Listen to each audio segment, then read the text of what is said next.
So, hey guys, Laura here, mom of two, holistic nutritionist, and founder of The Lavish Method, where I teach women who just want to see results, a simple way of eating that doesn't involve giving up wine, chocolate, or any of the other things that make my life worth living. And today I'm here with Linda, and we are going beyond the calories. We are doing an expert interview. We are talking all about body image and how that connects to weight loss and getting results. And I'm super excited about this. So welcome, Linda. How are you? Doing great. How are you? I'm good, thank you. So for all the viewers out there who may not be familiar with you or your work, do you want to just give a brief introduction to who you are and what you do? Absolutely. I started a business after I graduated from the Canadian School of Natural Nutrition about 9 years ago called Nutrilicious. And the reason I did is shortly after I graduated, I was asked to speak to a group of teenage children at a high school. And so I was there and I brought all these healthy snacks and I brought broccoli and fish and I was talking about all the great benefits and they sat there and twirled their hair and went on their cell phones. They really didn't care.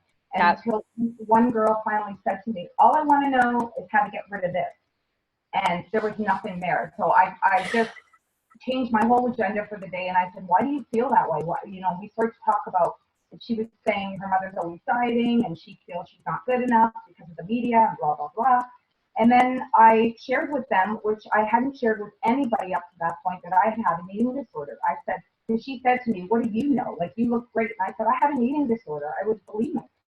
And I know how you feel. And no matter what anybody told me, I didn't see myself, I thought it was horrible. I thought it was fat and ugly. And I tried every diet on the planet. I was constantly dieting my whole life. And I wasn't bulimic as a teenager. I was bulimic in my late 20s. Wow. So it was very empowering to be able to say that, because as people know, bulimia is a very shameful thing. And I wasn't ashamed. I wasn't ashamed of it. I'm like, I had it. And then we changed the whole forum. And I had kids coming up to me. I had boys coming up to me after telling me that they're not eating. They have, anorexia, which is very common now. Wow. And so I decided this is something that needs to be talked about, and the way we feel about ourselves, and our worthiness and our self-esteem, and again the connection, especially with younger people, because it happened to me as well with the media and how we're striving for this perfection. And so many people are trying to lose weight to be somebody else, and those people aren't even how they look either in the media, right? So I realized absolutely this was a big niche. And with my, and I ironically overcame my eating disorder when I took the nutrition course at the amazing. So I started to eat for fuel. I started to learn. I thought I have to nip this in the bud. I can't be like this my whole life. I was miserable. And I started to learn about food and the power of food and how to eat for nourishment, energy, health. And our last course there at that time, the last module was on dieting. And that's when I realized, oh my God, I had kind of taken the course to try to find out more about diets. And by the end of it, I was like, I didn't even realize, I didn't even care anymore. And I actually transformed how I looked, how I felt. And it's so empowering. And that's what I want to empower other people to do, is to educate themselves on food, on what good food is, and change the mindset of, why we're eating. Wow, that is an amazing story. And you just worded that so perfectly. So I have so many questions for you, because I think this is such a huge conversation right now. We have this kind of almost a disconnect, right? Where it's hard to navigate. And I can go from my perspective as a woman who's navigated the weight loss field, as somebody trying diet after diet after diet, right? And somebody now coaching people through kind of giving that mentality up and, trying to learn how to eat for hormone balance and for health. And it's a very fine line between, dieting for health and dieting to look better. And how do you kind of navigate that, and how does it cross over into, a disorder or a problem, and how do you know if it's crossing over? There are so many forms of disordered eating, and even the smallest, like counting calories, makes me crazy, but I used to do it. Yeah. Not the quantity, but Counting any little fixation, or even going to the gym a lot, that's another mindset. Like, I used to go to the gym 5 times a week, and if I didn't, it was, my world was ending. And I go to the gym 4 times a week now, but I go to be strong. Right? Yeah. It's a mentality. I hardly touch the cardio machines, and I think that the shift for me was a combination of all these things. But you have to at some point start to like your body the way it is now. You have to realize that we're all unique. The world would be a very boring place if we all look the same. And we all have things that we don't like about our bodies. We all do. We're all human. We have things. But I think the shift for me was to start to focus on the things that I did like. So, and I say this to women, like, those arms that you hate that are flabby, they carry your children. Right. Those legs that have cellulite on them, like, be grateful when you get up in the morning and your feet touch the ground and you can walk. Like, they take you great places, right? Yeah. So we have to start changing the way we think about our body. And I think when we do start to appreciate our body for what it can do, we will start to change the mindset to, maybe fuel the body better, take better care of the body, become more healthier, but it has to start inside. That shift has to start inside. And I do think that, a lot of this is people don't feel they're worthy. There's a lot of emotional issues coming up. Totally. Exactly. And we know a lot of emotional eating and how people eat. Like, I think we have to deal with our feelings, and we have to deal with our mindset and the mentality of why we're doing what we're doing, right? So, and it's steps. It's not an overnight thing. And if I had a magic formula, I was thinking about writing a book, but if I had a magic, I would be like a multi-billionaire. And everybody's different, but I think we have to appreciate our bodies for what they are now. Because if we're looking for a number, or we're looking for a size dress, you're still not going to be happy. I have news for you when you reach that goal, because you're not addressing your self-worth and your self-esteem. So I love that. I think that's a fantastic answer. So there's this other side of it now, and I'm seeing it kind of creep up more and more, where there's such a culture now, which is a great culture of body acceptance and loving you where you're at. But now there's almost this shame where women don't want to admit that they're not quite happy with their body, that they do want to lose 5 pounds, or that they're not feeling as good as they should. And so now it's almost this like shameful thing to not be 100% happy with your body. So how do you address that kind of on the other side of the coin? I think the beauty with holistic health is that we're all different. So, you know what, if you feel like 5 pounds, and 5 pounds I've seen it. I worked at a holistic weight loss clinic. 10 pounds, like when I first would meet women that would want to lose 10 pounds, that trigger would go off in my head thinking, you don't need to lose 10 pounds. What's wrong with you? Do you have a eating? But 10 pounds actually can make a big difference in health. And for somebody else is 300 pounds and doesn't get that. But for 10 pounds, for somebody that's not used to those 10 pounds, and those 10 pounds could be in the abdomen, and it could be unhealthy, and it's pressing against your organs, and it's 10 pounds, but for some people, 10 pounds makes a world of a difference. So I think holistically, we're all different. I think that's another thing we need to do is stop shaming each other. Yes. And another thing I'm really big on is body shaming. So we went from this great movement of women saying, you know what, I'm curvy and I love it. And that's great. And I'm like, love your body. I'm the #1 fanatic of that. Yeah.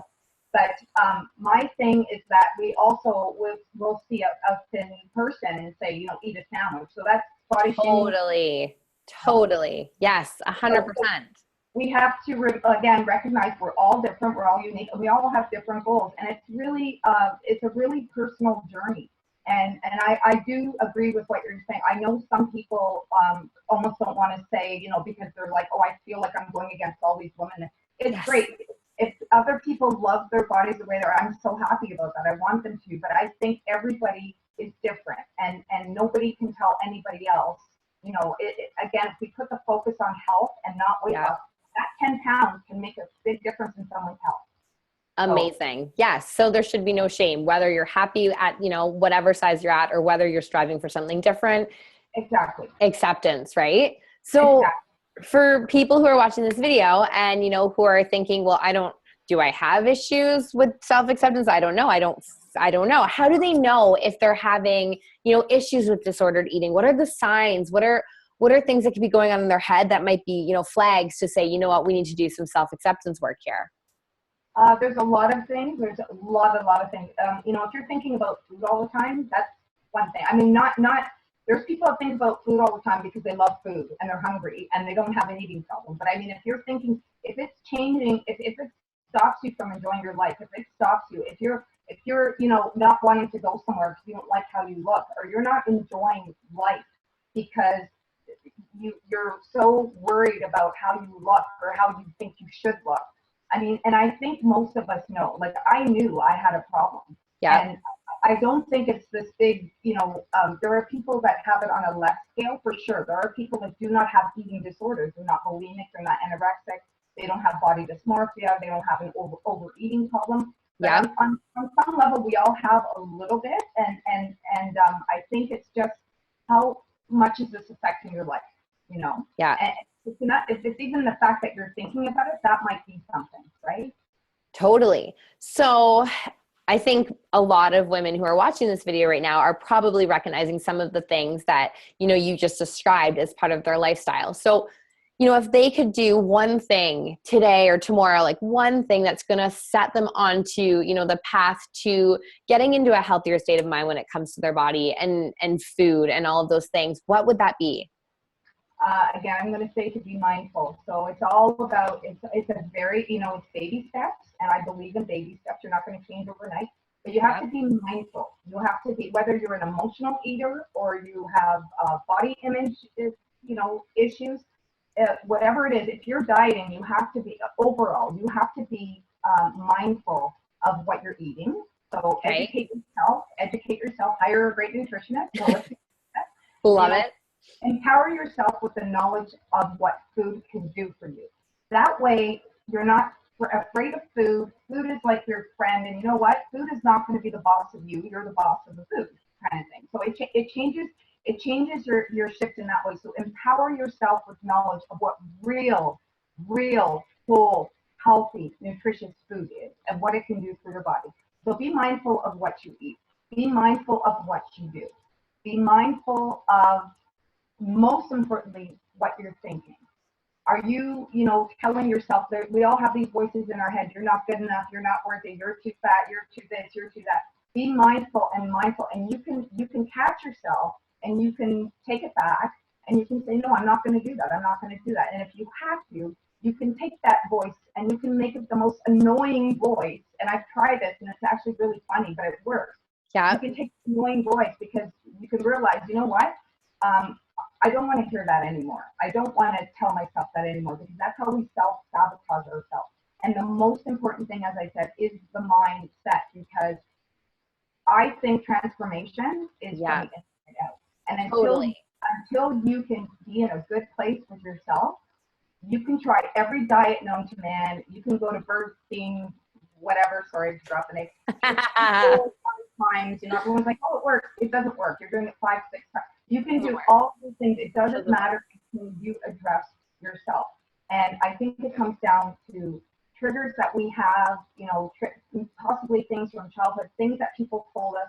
And most of these things, whether it's food or any other related mental issues, is because we don't feel worthy. We don't feel self-worth. And so, I mean, if we can address those things first and the mindset, I think that will come together. I think when the inside is being healed, it starts to reflect on the outside. And I think when you start to appreciate your body for what it can do, and that you're different and none of us should look the same, and you know, everybody is beautiful in their own way, and what makes you unique, and you start to embrace these things, even the parts and the wobbly parts and the cellulite and all these things we don't like. I mean, if we start to embrace them and we feel worthy and we start to love ourselves, and you know, treat yourself the way you would, like if you're talking to your girlfriend and your girlfriend's like, I'm so fat, I'm this, how do you nurture her? How do you tell her she's okay, she's perfect? Tell that to yourself. Treat yourself the way you would treat your friend, because most women I know are very nurturing and would never want to, hear a friend talk that way about themselves. So why do that to yourself? So true. Yeah, so we need to be nicer to ourselves, and we need to learn to love ourselves the way we are now.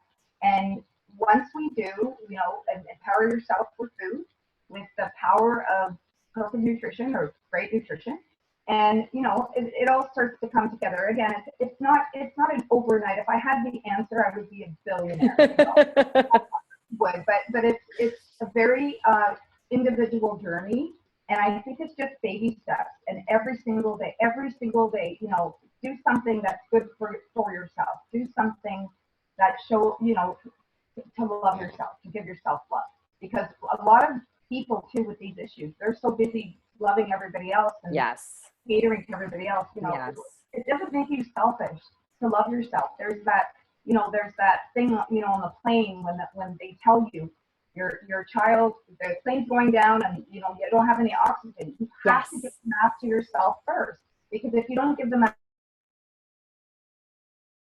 yourself, something might happen to your child. You have to, and it's the first thing to do. We have to do that in real life too. You have to love yourself and be worthy. Feel worthy for yourself.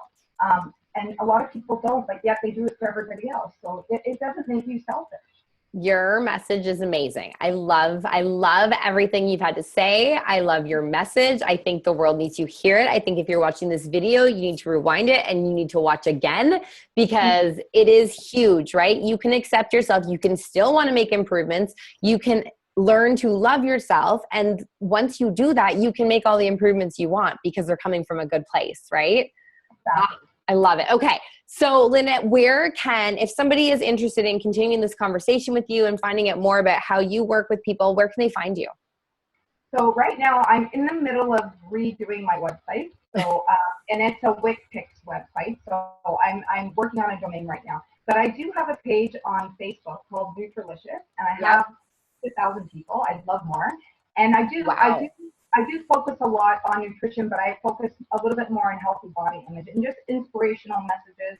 Sometimes I'll post a video of something that would inspire people. And I plan on doing live Facebook sessions on this as well. So amazing. To learn more, you can go there, and I will have my contact information there. I also wouldn't mind giving up my email. Is nutrilicious.linda@yahoo.ca. And I do welcome any feedback. I welcome questions, and I have a lot of people on my Nutrilicious Facebook page that will just contact me.